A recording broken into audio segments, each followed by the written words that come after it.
আমাদের কয়েকটা জায়গায় এক হইতে হইব।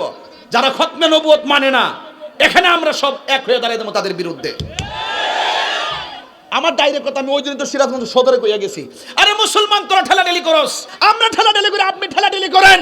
আর ওই ফিলিস্তিনি মুসলমানদের ঘুম ভাঙ্গে বোমার আওয়াজে, এরা ঘুমাইতে পারে না বুলেটের আওয়াজে। আমরা নিজেরা কামড়া কামড়ি শুরু করছি।